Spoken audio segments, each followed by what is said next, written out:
بيبدأ الفيلم بقايمة موظفة في شركة تسويق للمشروبات الغازية، وبتوضح للعملاء مميزات المنتج اللي هي بتقدمه، وبتفضل تروج في المشروب اللي في إيدها. وأول ما بتفتحه بيفور وبيغرق العملاء، فتتوتر وبتترجاهم ما يقولوش اللي حصل للمدير بتاعها. وبعد ما بتفشل في مهمتها، بتروح على المطار علشان ترجع للمدينة بتاعتها، وبيتكلم صاحبتها ليزي وبتقول لها على اللي حصل، وبتكون قلقانة وخايفة إنها تترفد، وخصوصا إن دي رابع شركة تشتغل فيها في 3 سنين، والمضيفة بتكون سمعاها. ولما بتركب الطيارة بتقرر تقعدها في الدرجة الأولى عشان تغير المود بتاعها، وبيجي واحد اسمه جاك وبيقعد جنبها. وبعد شوية الطيارة بتواجه مطبات هوائية شديدة، وايمة بتترعب وبتقول للجاك إنها مش عايزه تموت قبل ما تتجوز، وإنها ما بتحبش أونر اللي هي مرتبطة بيه، وبتروح معاها حفلات الموسيقية مع إنها ما بتحبوش. وكانت بتسقي الزرعة بتاعه صاحبتها بالعصير علشان كانت بتكرهها، وقالت له كمان إنها فشلت في الصفقة اللي كانت مسافره عشان تعملها، وبتفضل تحكي كل أسرارها لحد ما جاك بيقول لها إنهم وصلوا للمطار. فبسرعة بتقوم وبتنزل ومش بتسلم عليه، فبيكون مستغرب جدا من رد فعلها. ولما بتوصل بتلاقي أونر مستنيها، وبتفضل تعيط وبتقول له إنها فشلت في المهمة بتاعتها. وجاك بيكون مراقبهم من بعيد.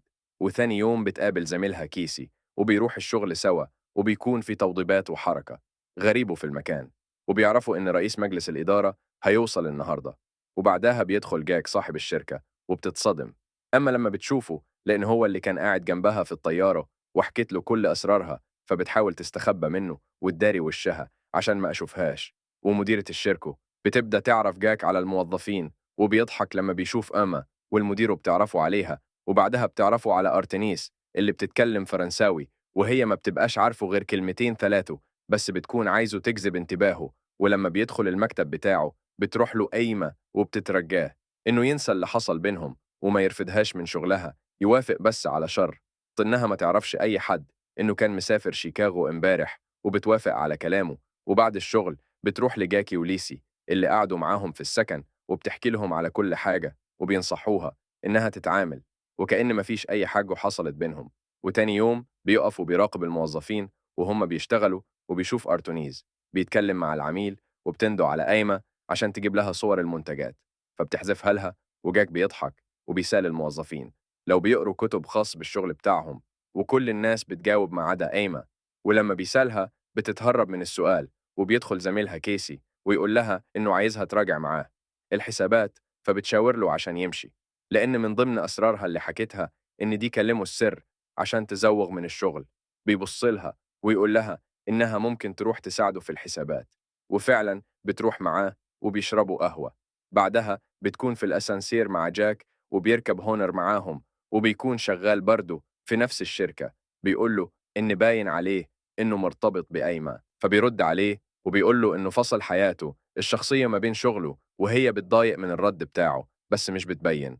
وبعد فترة بيكون في اجتماع هونر بيشرح فكرته لزيادة أرباح الشركة، بس مش بيقتنعوا بكلامه. وارتنيس بتتكلم بطريقه علميه علشان تبان إنها مثقفة، لكن جاك بيحرجها وبتسكت. وبعد الاجتماع أما بتعمل اختبار لاونر عشان تشوفه هيتعامل معاها إزاي في الشغل.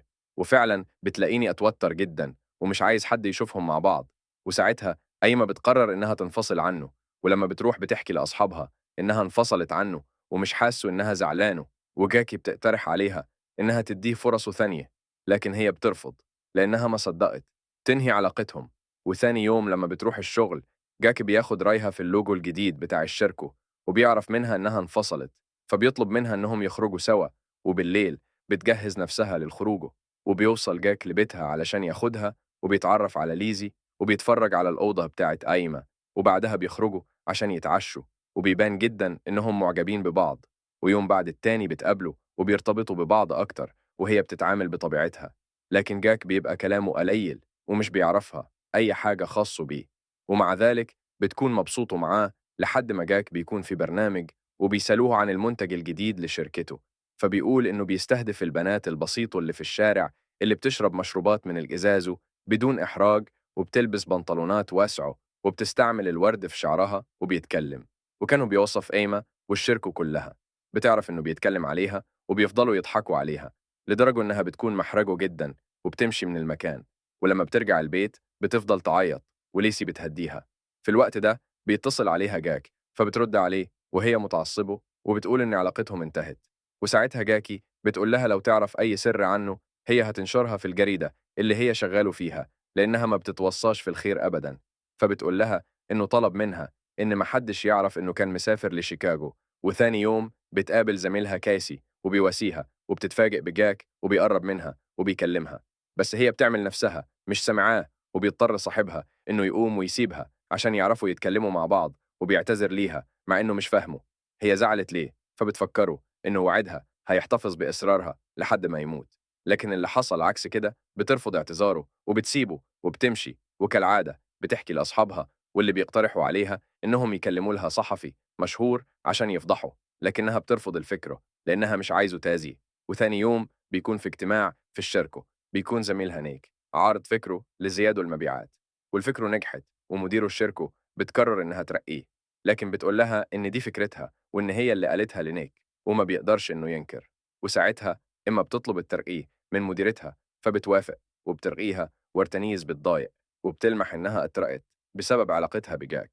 وبعدها المديرة بتقول لها إنها لازم تجتهد أكثر في الشغل بتاعها. وبعدها بتروح للعرض المسرحي بتاع ليزي وبتلاقيها خايفة، فبتحاول تهديها وتشجعها. وجاك بيجي وبيقول لها إنه عارف المكان من العنوان اللي كان على مكتبها، وبيحاول يصالحها. وهم بيتكلموا حكى لها سر وبيوريها صورة شريكه اللي مات، وبيقول لها إنه مخلف بنت ومحدش يعرف عنها حاجة، ووصي عليها قبل ما يموت. ومن ساعتها هو معتبر نفسه أبوها، وكل فترة بيسافر لها شيكاغو عشان يطمن عليها. فبتتاثر بكلامه وبتسامحه، وبيقعدوا سوا يتفرجوا على عرض ليزي. وبعد العرض بتعرف ليزي على جاك وبيهنوها بالنجاح، وبتكتشف إنها نسيت شنطتها، وبيقول لها إنه هيروح يجيبها في اللحظة دي. بتوصل صاحبتها ومعاها الصحفي وبتحاول إنها تمشيهم قبل ما جاك يشوفهم. والصحفي بيسألها عن سر جاك، وبيكون جاك رجع وبيسمعهم، فبيتضايق منها وبيديلها شنطتها وبيمشي. فبترجع وبتحاول تفهمه اللي حصل، فبيقول لها إنه صعب يثق في حد، ومع ذلك وثق فيها وبيزعل منها. وهو بيمشي وبيقرر إنه يسافر شيكاغو. ولما بتعرف بتسافر معاه وبتروح تقعد جنبه وبتعيط وبتعتذر له وبتشكره، لأن الوحيد اللي شاف عيوبها وكان قابلها زي ما هي. وبتقاطع كلامها راكبه وبتقول لها إن ده مكانها، فبترجع قايمة لمكانها. وبيحس جاك إنها صادقه في كل كلامها، فبيقوم وبيقول لها إن هو كمان عنده أسرار، وإنه بيخاف من الطيارة زيها بالظبط. وبيبدل مع الراكب اللي جنبها الكرسي، بيعترف لها إنها غيرت حياته بتصرفاتها الطفولية، وبيعترف لها بحبه، وبيعرفها إنه ما يقدرش يستغنى عنها. هو بيتفقوا مع بعض إنهم يكملوا حياتهم سوا بدون أسرار. ما تنساش تعمل لايك وسبسكرايب وتفعل زر الجرس.